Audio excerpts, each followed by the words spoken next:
ሰላም ጤና ይስጥልን ውድ የተከበራችሁ የንስር የመረጃ ማዕከል ተከታታዮቻችን የዕለተ ረቡዕ ጥቅምት 4 ቀን 2013 ዓ.ም የዕለቱን ዜና ጥንቅር ይዘንላችሁ ቀርበናል። በቅድሚያም አርዕስተ ዜናዎችን በማስቀደም እንጀምራለን። አብራችሁን ቆዩ። በምስራቅ አማራና አፋር አዋሳኝ አካባቢ የተከሰተው የበረሃ አንበጣ መንጋ በከፍተኛ ፍጥነት የአርሶ አደሩን ሰብል ሙሉ በሙሉ እያወደመ መሆኑ ተገለጸ። በምስራቅ ጎጃም ዞን በማቻክል ወረዳ በአማኑኤል ከተማ ቁጥር 2 ትምህርት ቤት የተፈጸመውን ግድያ ወንጀል አስመልክቶ የማቻክል ወረዳ ፖሊስ ጽሕፈት ቤት በጉዳዩ ላይ መግለጫ ሰጥቷል። የአዲስ አበባ ከተማ አስተዳደር ሰራተኛና ማህበራዊ ጉዳይ ቢሮ በቀጣዮች ጥቂት ወራት ውስጥ 3500 የጎዳና ተዳዳሪዎች እንደሚያነሳ አስታወቀ። ወደ ዝርዝር ዜናዎች አልፋለሁ። በምስራቅ አማራና አፋር አዋሳኝ አካባቢ የተከሰተው የበረሃ አንበጣ መንጋ በከፍተኛ ፍጥነት የአርሶ አደሩን ሰብል ሙሉ በሙሉ እያወደመ መሆኑ ተገለጸ። የአንበጣ መንጋ የከፋ ጉዳት ካደረሰባቸው አካባቢዎች ውስጥ የኦሮሞ ብሔረሰብ አስተዳደር አንዱ ነው። በብሔረሰብ አስተዳደሩ በርካታ ወረዳዎች የሚገኙ ቀበሌዎች ሙሉ በሙሉ በሚባል ደረጃ ሰብላቸው በበረሃ አንበጣ መውደሙ ተገልጿል። በብሔረሰብ አስተዳደሩ ነዋሪ የሆኑት ወይዘሮ ፋጡማ እንዳሉት ከሁለት ሳምንታት በኋላ ቤተሰብ ሙሉ በሙሉ አደጋ ውስጥ እንወድቃለን። በዚህ ሰዓት መንግስት ሁለት ነገሮች እንዲያሟላልን እንጠይቃለን፣ የዕለት ጉርስና ሰላም ብለዋል። በአፋርና በኦሮሞ ብሔረሰብ አስተዳደር ወንድማማች ህዝቦች መካከል የሚፈጠረው የወሰን ግጭት ምክንያት የተማረሩት ወይዘሮ ፋጡማ የሁለቱ ክልል መንግስታት መፍትሄ እንዲያፈላልጉ ጠይቀዋል። ለዘመናት ተዋልደንና ተዋደን የኖር ህዝቦች ነን ያሉት ወይዘሮ ፋጡማ ለበረሃ አንበጣው ቁጥጥር አፋጣኝ ምላሽ ለመስጠት ግጭት እንቅፋት ሳይሆን እንዳልቀረም ግምታቸውን ተናግረዋል። ባለፉት ዓመታት ተመሳሳይ ወቅት በአካባቢ የበረሃ አንበጣ መንጋ ተከስቶ እንደነበር ያወሱት ደግሞ የኦሮሞ ብሔረሰብ አስተዳደር ዋና አስተዳዳሪ አህመድ ሐሰን ናቸው። በአካባቢው ተፈጥሮ የነበረው የጸጥታ ችግር የበረሃ አንበጣ መንጋን ለመከላከል ስራውን ጎድቶት እንደነበር ገልጸዋል። በወቅቱ እስከ ታች ድረስ ወርዶ የአንበጣ መንጋው እንቁላል በጣለበት አካባቢ ቁጥጥር ቢደረግ ኖሮ ችግሩ ላይባባስ እንደሚችልም ጠቁመዋል። እንደ ብሔረሰብ አስተዳደር ስናየው የአንበጣ መንጋው ሰፊ ውድመት አድርሷል ብለዋል አቶ አህመድ። በባቲ ወረዳ ብቻ የሚገኙ 26 የገጠር ቀበሌዎች በ21 ቀበሌዎች አንበጣ መንጋው ተከስቶ ሙሉ በሙሉ ማሳ ላይ ያለውን ሰብል ማውደሙን ተናግረዋል። የአንበጣ መንጋው ሰብል ላይ ሙሉ በሙሉ ጉዳት ባደረሰባቸው አካባቢዎች አፋጣኝ የምግብ ድጋፍ እንደሚያስፈልጋቸው አቶ አህመድ ገልጸዋል። የአንበጣ መንጋው ወደ ሌሎች አካባቢዎች እንዳይዘምትና መጠነ ሰፊ ጉዳት እንዳያስከትል አሁንም የመከላከል ስራው ተጠናክሮ መቀጠል እንዳለበትም አሳስበዋል። መንግስት የአየር ላይ ኬሚካል ርጭት እንቁላል በተፈለፈለበት አካባቢ እንዲያደርግም አቶ አህመድ ጥሪያቸውን አቅርበዋል። ዘገባው የአማራ ብዙሃን መገናኛ ድርጅት ነው። ወደ ቀጣዩ ዜና አልፋለሁ። መንግስት በደቡባዊ ትግራይና በምስራቅ አማራ አንበጣ መንጋ በተከሰተባቸው አካባቢዎች አውሮፕላን የታገዘ ኬሚካል ርጭት እያካሄደ መሆኑ ተነገረ። የፌደራል መንግስት በደቡባዊ ትግራይና በምስራቅ አማራ አንበጣ መንጋ በተከሰተባቸው አካባቢዎች በአውሮፕላን የታገዘ ኬሚካል ርጭት ማካሄድ ጀምሯል። የግብርና ሚኒስትር ዴኤታው አቶ እንዳለ ሀብታሙና የብልጽግና ፓርቲ ከፍተኛ አመራር ዶክተር አብርሃም በላይ በአካባቢዎቹ የኬሚካል ርጭቱ በአሁኑ ወቅት እየተካሄደ እንደሚገኝ ተናግረዋል። ያም ሆኖ ግን በደቡባዊ ትግራይ የኬሚካል ርጭት በመናካሄድበት ወቅት የአንበጣ መንጋው ያለበትን አካባቢ ትክክለኛ መረጃ ለመስጠትና የማደናገር ሙከራዎች ማጋጠማቸውን አመራሮቹ ገልጸዋል። ሆኖም የፌደራል መንግስት በቀጥታ ከህዝቡ ጋር በመገናኘት የኬሚካል ርጭቱን እያካሄደ ይገኛል ብለዋል አመራሮቹ።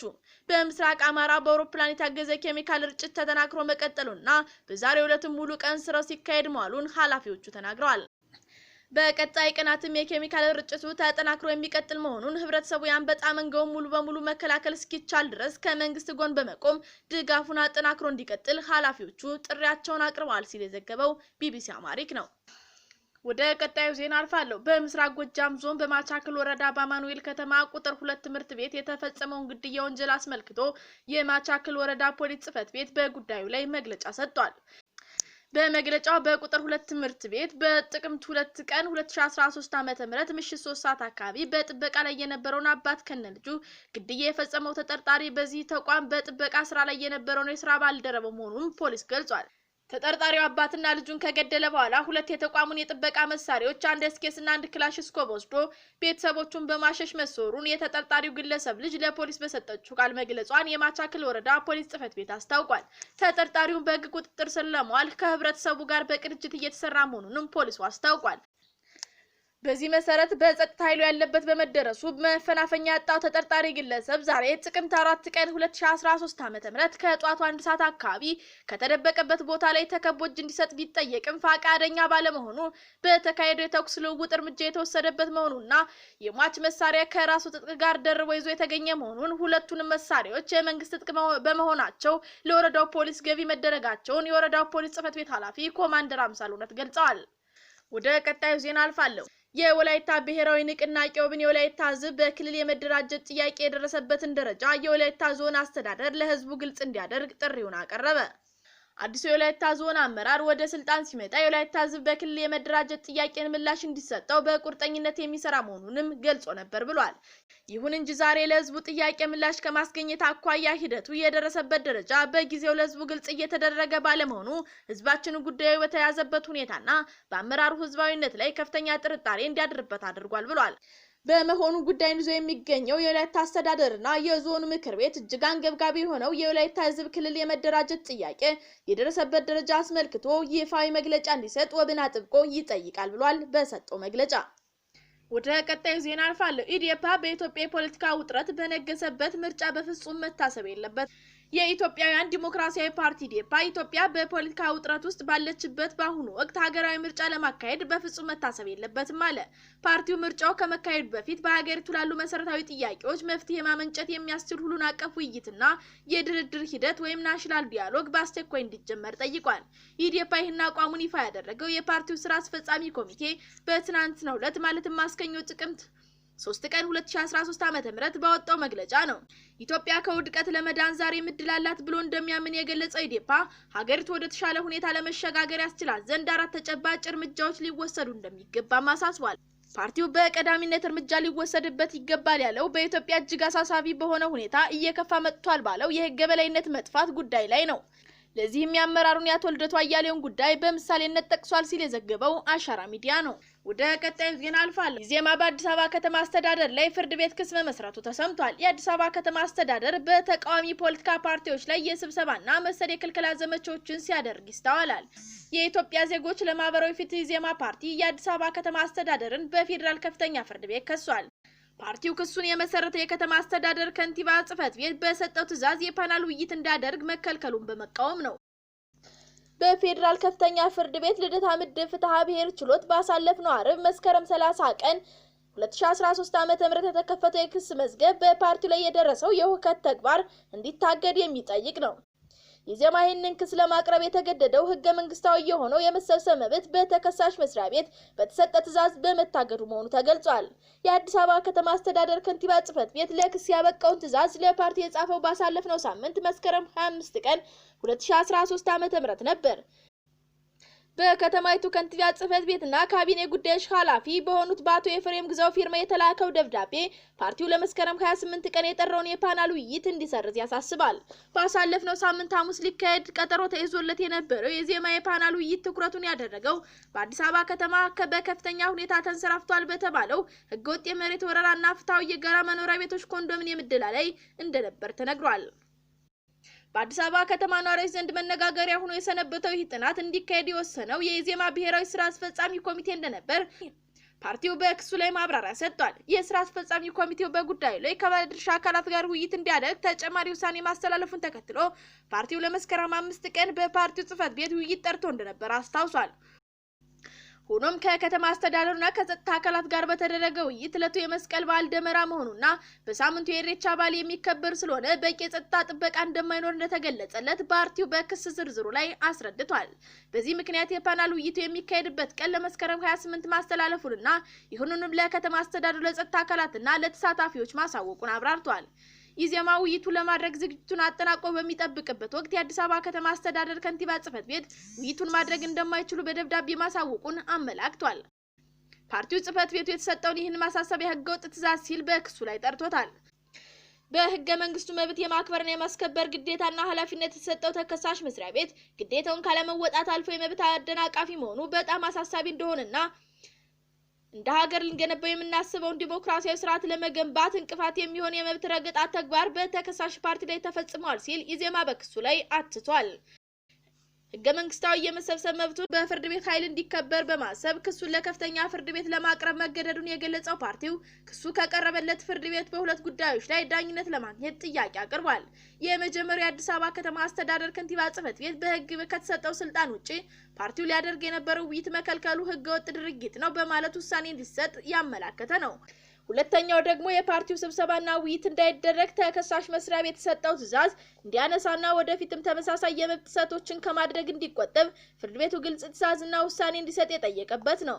ፓርቲው ጉዳዩን የሚያስረዱለት ሁለት የሰው ማስረጃዎችን በክስ መዝገቡ ላይ እየጠቀሰ ሲሆን 3 የሰነድ ማስረጃዎችንም አያይዞ አቅርቧል። የአዲስ አበባ ከተማ አስተዳደር ከንቲባ ጽሕፈት ቤት ለፓርቲ የጻፈው ደብዳቤ በሰነድ ማስረጃነት ከቀረቡት ውስጥ አንዱ ሲሆን ጽሕፈት ቤቱ በዚሁ ደብዳቤ ኢዜማ ከመሬት ወረራና ከጋራ መኖሪያ ቤቶች አንጻር ያነሳቸውን ጉዳዮች የከተማ አስተዳደሩ በጽሞና መመልከቱን ገልጿል። አስተዳደሩ የመረጃውን ወይም የጥቆማውን ተገቢነት በመመርመር ተገቢውን አስተዳደራዊና ህጋዊ ውሳኔዎችን ለመስጠት በተግባራዊ እንቅስቃሴ ውስጥ መሆኑን የፓርቲ የበላይ አመራሮች ከምክትል ከንቲባ አዳነች አቤቤ ጋር በተገናኙበት ወቅት መግለጹንም አስታውሷል። በፓርቲው አመራሮችና በከተማ የስራ ኃላፊዎች ዘንድ መግባባት እንደነበር የሚጠቅሰው ጽሕፈት ቤቱ መረጃው እየተጣራ በሚገኝበት ወቅት ኢዜማ የፓናል ውይይት ማዘጋጀቱን የሚገልጽ ደብዳቤ እንደደረሰው አመላክቷል። አስተዳደሩ ቀደም ሲል ደርሰንበታል ባለው መግባባትና በ3 ምክንያቶች መሰረት የፓናል ውይይቱ መሰረዝ እንዳለበት በደብዳቤው አሳስቧል።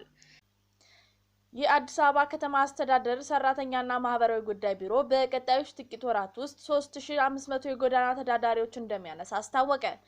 የቢሮው ኃላፊ አቶ ተፈራ ሞላ እንደገለጹት እስካሁን ከ9 ክፍለ ከተሞች 10148 የጎዳና ተዳዳሪዎች ተነስተው ቃሊቲ ማቆያና ማገገሚያ ማዕከል እንደሚገኙ ገልጸዋል። የተነሱት የጎዳና ተዳዳሪዎች ተገቢውን የስነ ልቦና ትምህርት ስልጠና በመስጠት በከተማው ውስጥ ባሉ ቴክኒክና ሙያ መሰልጠኛ ውስጥ በማስገባት እንደ ፍላጎታቸው ሰልጥነው ወደሚፈልጉት እንደሚገቡም ተገልጿል። ባለፉት ዓመታት ከጎዳና ላይ ከሰበሰቧቸው በኋላ በተለያዩ ችግሮች ምክንያት መልሰው የመውጣት ችግር ያጋጠመውን የተናገሩት አቶ ተፈራ ይህን ችግር ለመቅረፍ በቅድሚያ የግንዛቤ ማስጨበጥ ስራ እየተሰራ መሆኑንና በሚፈልጉት የስራ ዘርፍ እንዲሰማሩ እየተደረገ መሆኑንም ገልጸዋል። ኃላፊው አክለውም አብዛኛው የጎዳና ላይ የተነሱ ያሉ ሰዎች ዲግሪና ከዛ በላይ ትምህርት ዝግጅት ያላቸው እንደሚገኙበትም ተናግረዋል። በመጨረሻም ይህንን ፕሮጀክት ለማከናወን የሚውል ከዓለም ባንክ 270 ሚሊዮን ብር ድጋፍ መገኘቱንም ተናግረዋል ሲል የዘገበው የኢትዮኤፍኤም ነው። ወደ ቀጣዩ ዜና አልፋለሁ። በኦሮሚያ ክልል በባሌ በፖሊስ ተገደለ የተባለው ወጣት ጉዳይ እየተመረመረ መሆኑ ተገለጸ። ባሳለፍነው እሁድ ጥቅምት 1 ቀን 2003 ዓ.ም በባሌ ሮቤ ውስጥ ሰላማዊ ሰልፍ እያካሄዱ በነበሩ ወጣቶች ላይ ፖሊስ በወሰደው እርምጃ አንድ ወጣት ከተገደለ በኋላ ጉዳዩ የተመረመረ መሆኑ ተገለጸ። በአካባቢው የሚኖሩ የዓይን እማኞች እንዲሁም የባሌ ሮቤ ከተማ ከንቲባ አቶ ገዛኸኝ ደጀኔ ወጣት መገደሉን አረጋግጠዋል። ክስተቱ ሰልፍ ሳይሆን በከተማው እርብሻ ለመፍጠር የተደረገ ሙከራ ነው ሲሉም ከንቲባው ተናግረዋል። ሰልፉ ላይ ከተሳተፉ አንዱ የሆነና ስሙ እንዳይገለጽ የፈለገው ወጣት እንደገለጸው ከጧቱ 3 ሰዓት እስከ 4 ሰዓት ገደማ ከ15 እስከ 20 የሚጠጉ ወጣቶች በሮቤ ከተማ ሰላማዊ ሰልፍ ሲያካሂዱ እንደነበር ገልጿል። ሰልፉ ላይ ጀዋር መሐመድና በቀለ ገርባ ይፈቱ የሚልና በኦሮሚያ ግድያ መቆም አለበት የሚል መፈክሮችን እያሰማን ነበር ብሏል ወጣቱ። ሰላማዊ ሰልፉ ከተጀመረ ከ30 ደቂቃ በኋላ ግን ግሪን ካፌ ተብሎ በሚጠራው ቦታ ላይ የኦሮሚያ ልዩ ኃይል ከኋላ መጥቶ ከበበን። ከዚያም ተኩስ ከፈቱብን። ሰልፉ ተበተነ። ሌላኛው ስሙ እንዳይጠቀስ የፈለገው የዓይን እማኝ ወጣቱ በተገደለበት ወቅት እሱም ግራ እጁ በጥይት መመታቱን ተናግሯል። በቦታው ከ10 እስከ 15 የሚሆኑ ወጣቶች እንደነበሩ የገለጸው ወጣት ፖሊሶቹ ከኋላችን መምጣታቸውን አየን፣ ከአውራሪስ ሰፈር ተበትነ ካረጎ መናኸሪያ ጋር አልፈን ግሪን ካፌ ስንደርስ ነው ፖሊሶች ከኋላችን መምጣታቸውን ያየን ሲልም ክስተቱን ተናግሯል። ፖሊሶቹ ተኩስ ሲጀምሩ መሮጥ ጀመርን። እኔም ሩጬ ዘልዬ የሆነ ሱቅ ውስጥ ገባሁ። ግራ እጄን ክንዴ ላይ በጥይት መመታቴንም የተረዳሁት ያን ነው ሲል አክሏል። የሮቤ ከተማ ከንቲባ አቶ ገዛኸኝ ደጀኔ አንድ ወጣት መገደሉን አምነው ጉዳዩ በምርመራ ላይ እንደሚገኝም ለቢቢሲ ተናግረዋል። ሁኔታውን ሰልፍ ብሎ ለመጥራት ያስቸግራል፣ ምክንያቱም ቁጥራቸው ከ10 እስከ 15 ቢሆን ነው ያሉት አቶ ገዛኸኝ ደጀኔ እርብሻ ለመፍጠር ሙከራ እንዳደረጉ ነው የምንረዳው። እነዚህ ወጣቶች ተደራጅተው ድምጽ እያሰሙ ለርብሻ ቅስቀሳ እያደረጉ ነበር። በወቅቱ የጸጥታ ኃይል በቦታው ስለነበር ቶሎ ማስቆም ችሏል ሲልም ምላሽ ሰጥተዋል። በማህበራዊ ሚዲያ ላይ የተሰራጨ አጭር ቪዲዮ ፖሊስ ሲተኩስ እንደሚያሳይ በመጥቀስ የጸጥታ ኃይል ሁኔታውን አረጋጋ የሚባለው እንዴት ነው? ወጣቶች ቁጥራቸው ትንሽ ሆኖ ሳለ ለምን ተኩስ መክፈት አስፈለገ ተብለው የተጠየቁት ከንቲባው በቦታው የጸጥታ ኃይል ስላለ የሕግ የበላይነትን ለማስከበርና ሁኔታውን ለማረጋጋት እርምጃ ወስዷል። በዚህም የደረሰ ጉዳት አለ። የችግሩን ክብደት የሚወስነው በቦታው የነበረ ጸጥታ አካል እንጂ ከንቲባው አያይዘው ምናልባት ሊመጣ ይችላል የተባለው ችግር ለማስቀረት እርምጃ ወስዶ ሊሆን ይችላል፣ ነገር ግን ሁኔታው ምርመራ ላይ ስለሆነ ከዚህ በላይ መናገር አሁን ይከብደኛል፣ ምርመራው ሲያልቅ ለህዝብ ግልጽ የምናደርግ ይሆናል ብለዋል። በሌላ በኩል በኦሮሚያ ክልል ሰሜን ሸዋ ዞን ደግሞ ወረዳ ውስጥ ትናንት ማታ ከምሽቱ 6 ሰዓት አካባቢ አንድ ሹፌር ባልታወቁ ሰዎች መገደሉ ተሰምቷል። በተጨማሪም 3 ሰዎች መቁሰላቸውን የዞኑ አስተዳደር የጸጥታ ጽሕፈት ቤት ኃላፊ አቶ አጥናፍ በቀለ ተናግረዋል። ከአዲስ አበባ ወደ አማራ ክልል በመሄድ ላይ የነበሩ ከባድ መኪና ጭነት አሽከርካሪዎች ላይ አደጋው መድረሱን የተናገሩት ኃላፊው የተወሰኑት ተጎጂዎች ደግሞ ከአማራ ክልል ወደ አዲስ አበባ በመሄድ ላይ የነበሩ ናቸው ብሏል። አቶ አጥናፍ እንዳሉት ጥቃቱ የደረሰው ከምሽቱ 6 ሰዓት አካባቢ እንደሆነ ገልጸዋል። የሞተው አንድ ሹፌር ሲሆን ሌሎች 3 ሹፌሮች ደግሞ በዱላ ተደብድበዋል፣ በጥይትም የተመቱ አሉ። ይህ ክስተት ከዚህ ቀደም አጋጥሞን አያውቅም። አሁን ህዝቡ መንገድ እየጠበቀ ነው ያለው ሲሉ አስረድተዋል። ኃላፊው አያይዘውም ጥቃቱን ያደረሰው አካል ለጊዜው አይታወቅም፣ ፖሊስ ጉዳዩን እያጣራ ነው። ሆኖም ግን አጥቂዎቹ ዝርፊያ ለማካሄድ ጥቃቱን እንደፈጸሙ የሚያመላክቱ ነገሮች አሉ ብለዋል። ዘገባው የቢቢሲ አማሪክ ነው። ወደ ቀጣዩ ዜና አልፋለሁ። የአዲስ አበባ ትራንስፖርት ቢሮ ባሰማራቸው የትራፊክ ስምሪት ባለሙያዎች በሚጠይቁት ጉቦ መማረራቸውን አስተያየታቸውን የታክሲ ሹፌሮች ተናገሩ። በአዲስ አበባ የሚገኙ የታክሲ ስራ ላይ የተሰማሩ አሽከርካሪዎች መንግስት ያወጣው የቅጣት እርከን የመንገድ ትራንስፖርት ስምሪት ባለሙያዎች እንደልባቸው እንዲፈነጩብን እድል ሰጥቷቸዋል ብሏል። ሹፌሮች እንዳሉት ከሆነ ቀላል በሆኑ ጥፋቶች እየተከሰስን ነው፣ በጥቃቅን ጥፋቶች 1000 እና 2000 ብር ነው እየተቀጣን ያለ ነው ብሏል። አዲሱ የስምሪት ስርዓት ህግ ትራንስፖርት ስምሪት ባለሙያዎችን ተጠቃሚ ያደረገ ነው። ትራፊክ 100 ብር እና 200 ብር እየከሰሰ ለነሱ በተለየ መንገድ እንዲቆርጡ በህጉ ፍቃዱ ሹፌሮች ከስምሪት ባለሙያዎች ጋር እንዲደራደሩ ያስገድዳል። ይህ በሆኑ ደግሞ ለስምሪት ባለሙያዎች እንዲያስፈራሩን እድል የሚሰጥና ለጉቦ ይዳርጋል ብለዋል። የመንገድ ትራንስፖርት ክስ ከአቅማችን በላይ ነው። 1000 ብር 2000 ብር ተከሰን ክፈሉ ከምንባል ሙሉ ቀን ለምነን 300 ብር ጉቦ ብንከፍል ይሻለናል። ህጉ ለብልሹ አሰራር የሚገፋፋ ነው። እነሱም ህጉን ተገን አድርገው እኛን በሆነም ባልሆነው ያስፈራሩናል ሲሉም ሹፌሮቹ ቅሬታቸውን ተናግረዋል። ሹፌሮቹ አክለውም የትራፊክ ፖሊስ ቅጣት ሚዛናዊና ተገቢ ነው፣ የመንገድ ትራንስፖርትም እንደዛው ተመጣጣኝ ክስ ቢሆን አሽከርካሪም አይጎዳም፣ መንግስትም ተገቢውን ገቢ ያገኛል የሚል እምነት እንዳላቸውም ተናግረዋል። በአዲስ አበባ ትራንስፖርት ቢሮ የስነ ምግባርና ጸረ ሙስና ዳይሬክተር አቶ አምባላይ ዘራይ የኮቪድ-19 ወረርሽኝን ተከትሎ የቅጣት ማሻሻያዎች ተደርጓል። ነገር ግን ህጉ ለመንገድ ትራንስፖርት ስምሪት ባለሙያዎች ያዳላ ነው መባሉ ተገቢ አይደለም ብለዋል። በእንደዚህ አይነት ጉዳይ ላይ መረዳዳት ያለብንና መጀመሪያ ጥያቄ መሆን ያለበት ለምን ያጠፋሉ የሚለውና አጥፍተው ህጉን ለነሱ ያደላ ነው ማለት ምን አይነት አመክንዮ ነው በሚል ጥያቄዎች በጥያቄ መልሰዋል አቶ አምባላይ። ሌብነትና ብልሹ አሰራርን ለማስቀረት መሰራት ያለበት በጋራ ነው። ተሽከርካሪውም ሆነ የስምሪት ባለሙያዎች መገዛት ያለባቸው ለህግና ስርዓት መሆን አለበት ሲሉም ዳይሬክተሩ አክለው ተናግረዋል ሲል የዘገበው ኢትዮኤፍኤም ነው። በመጨረሻም ወደ ውጭ ዜና ዶናልድ ትራምፕ በድጋሚ ምርጫው እንዳያሸንፉ እየጸለዩ መሆኑን የፍልስጤም ጠቅላይ ሚኒስትር ተናገሩ። የፍልስጤማውያን ጠቅላይ ሚኒስትር መሐመድ ሽታያህ ዶናልድ ትራምፕ በድጋሚ የህዳሩን ምርጫ የሚያሸንፉ ከሆነ መጪው ጊዜ ለአሜሪካም ሆነ ለዓለም ከባድ ነው የሚሆነው ብለዋል። ጠቅላይ ሚኒስትሩ ትናንት ከአውሮፓ ህብረት ህግ አውጪዎች ጋር በነበራቸው ስብሰባ ላይ ይህንን አስተያየት ነው የሰጡት። ባለፉት 4 ዓመታት የትራምፕ አስተዳደር ፍልስጤማውያንን በእጅጉ ጎድቷል ብለዋልም በንግግራቸው። ከፕሬዝዳንት ትራምፕ ጋር ሌላ 4 ዓመታት የምንኖር ከሆነ ፈጣሪ ይርዳን፣ ፈጣሪ ይርዳችሁና ፈጣሪ መላው ዓለምን ይርዳ ብለዋል። ይህ አስተያየታቸውን በይፋ የፌስቡክ ገጻቸው ላይም ለጥፈዋል። ነገሮች በአሜሪካ ውስጥ የሚለወጡ ከሆነ ይህ በእስራኤልና በፍልስጤም ላይ ይሆናል ማለታቸውንም አልጀዚራ ዘግቧል። የህዳሩ ምርጫ የዲሞክራቲክ እጩ ተወዳዳሪ ጆ ባይደን ቢያሸንፍ እንደሚመርጡ የተናገሩት ጠቅላይ ሚኒስትሩ እርሱ በሁለትዮሽ ግንኙነት ላይ ጥሩ መረዳዳት አለው፣ ያኔ የፍልስጤም አሜሪካ ግንኙነት ይሻሻላል ብለን እናምናለን ሲሉም ተናግረዋል። ወደ ቀጣይ ዜና አልፋለሁ። በኪሊማንጃሮ ተራራ የተነሳውን እሳት ለማጥፋት 500 ያህል የእሳት አደጋ ሰራተኞች መሰማራታቸው ተገልጿል። ከ2 ቀናት በፊት ታንዛኒያ ውስጥ በሚገኘው አፍሪካ ረዥሙ ተራራ ኪሊማንጃሮ ተራራ የተነሳው የእሳት አደጋ ከፍተኛ ቦታ የሸፈነ በመምጣቱ ነው የተነገረው። በዚህም የሀገሪቱ መንግስት ከተለያዩ መስሪያ ቤቶች የተውጣጡ የእሳት አደጋ ሰራተኞችን ወደ ተራራው እንዳሰማራ ነው የተገለጸው። የታንዛኒያ ብሔራዊ ፓርክ እንዳስታወቀው የእሳት አደጋ ሰራተኞቹ ከፍተኛ ጥረት እያደረጉ እንደሚገኙ አስታውቆ እሳቱን በቁጥጥር ስር እያዋሉ ይገኛሉ ብሏል። የፓርኩ ዳይሬክተር ፓስካል ሹሊቴት ለአልጀዚራ እንደተናገሩት የአደጋው መንስኤ ምን እንደሆነ እስካሁን አልታወቀም ሲሉም ተናግረዋል። ኪሊማንጃሮ በአፍሪካ ትልቁ ተራራ ሲሆን ከመሬት ጠለል በላይ 19443 ሜትር ርቀት እንዳለውም ተነግሯል ሲል የዘገበው ኢትዮኤፍኤም ነው። ወደ ቀጣዩ ዜና አልፋለሁ። ሳውዲ አረቢያ በተባበሩት መንግስታት የሰብአዊ መብቶች ምክር ቤት መቀመጫዋን አጣች። ሳውዲ አረቢያ በተባበሩት መንግስታት የሰብአዊ መብቶች ምክር ቤት መቀመጫ ስታጣ ቻይናና ሩሲያ ብዙም ተቃውሞ አልገጠማቸውም ተብሏል። የተባበሩት መንግስታት ድርጅት ጠቅላላ ጉባኤ በስዊዘርላንድ ኔቫዳ ባካሄደው ሚስጥራዊ ድምጽ 15 ሀገራት 47 አባላት ላሉት ምክር ቤት መመረጣቸውን ሮይተርስ ዘግቧል። በኤሲያ ፓሲፊክ ምድብ ውስጥ 4 መቀመጫዎች ብቻ የተገኙ ሲሆን ሳውዲ አረቢያ በቻይና፣ በፓኪስታን፣ በኔፓልና በኡዝቤኪስታን ተሸንፋለች። ሩሲያና ኩባ እንዲሁም ያለምንም ተፎካካሪ ከምድባቸው በምክር ቤቱ መቀመጫ ማግኘታቸውን አሶሺየትድ ፕሬስ ዘግቧል። የዕለቱ ዜናዎች እነዚህ ነበሩ። ስለተከታተላችሁን እያመሰገን ላይክ፣ ሼር፣ ሰብስክራይብ በማድረግ ሐሳብና አስተያየታችሁን ኮሜንት ላይ አስቀምጡ፣ እንቀበላለን።